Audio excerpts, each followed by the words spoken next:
সিজেপির আন্দোলন হাইজ্যাক করে দেশকে অস্থির করার চক্রান্ত প্রতিরোধ করেছে সরকার। বরাকের হাইলাকান্দি সফরে ককরোচ জনতা পার্টিকে নিয়ে বড় মন্তব্য করলেন আসাম প্রদেশ বিজেপির সভাপতি দিলীপ শইকিয়া। সিজেপি প্রধানমন্ত্রীকে যেভাবে ব্যক্তিগত আক্রমণ করেছে তা অত্যন্ত দুঃখজনক।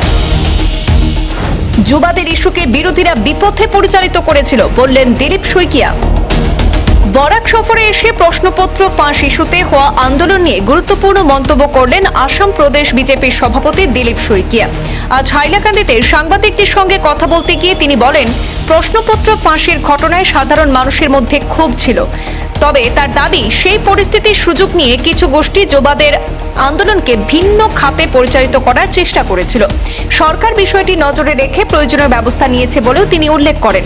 এছাড়া প্রধানমন্ত্রীকে ব্যক্তিগতভাবে আক্রমণ করা এবং আপত্তিকর ভাষা ব্যবহারের সমালোচনা করে দিলীপ শইকিয়া বলেন, একজন প্রধানমন্ত্রী সমগ্র দেশের প্রধানমন্ত্রী, তাই রাজনৈতিক মতভেদ থাকলেও ব্যক্তিগত আক্রমণ বা শালীনতার সীমা অতিক্রম করা ভারতীয় গণতান্ত্রিক সংস্কৃতির সঙ্গে সঙ্গতিপূর্ণ নয়।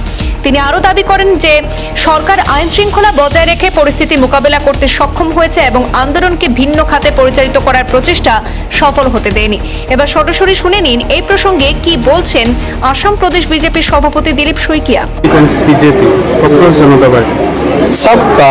ভারতবর্ষত 2000তকৈ অধিক ৰাজনৈতিক দল আছে।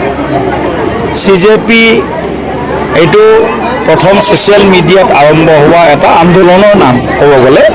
গতিকে ৰাজনৈতিক দল এটা হ'ব লাগিলে কংগ্ৰেছ যেনেকৈ আজি প্ৰায় মোটামুটি প্ৰায় 150 বছৰ কংগ্ৰেছৰ আয়ু ক'ব যাব লাগিব 1885ৰ পৰা।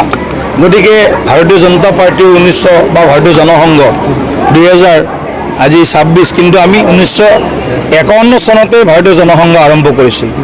গতিকে এটা স্থায়ী ৰাজনৈতিক মঞ্চ বা ৰাজনৈতিক পক্ষ হ'ব লাগিলে তাৰ কাৰণে কিছু দৰ্শন লাগিব, তাৰ কাৰণে কিছু নীতি লাগিব, তাৰ কাৰণে উপযুক্ত নেতৃত্ব লাগিব আৰু তাৰ কাৰণে ভৱিষ্যদৰ্শী চিন্তা চৰ্চা লাগিব। গতিকে মই ভাবোঁ এইটো এটা প্ৰথম এটা ইউথৰ এটা ইছ্যু আছিলে, নিট পেপাৰ লিক, সেইটোক লৈ মানুহ কনচাৰ্ণ আছিলে ইউথসকল।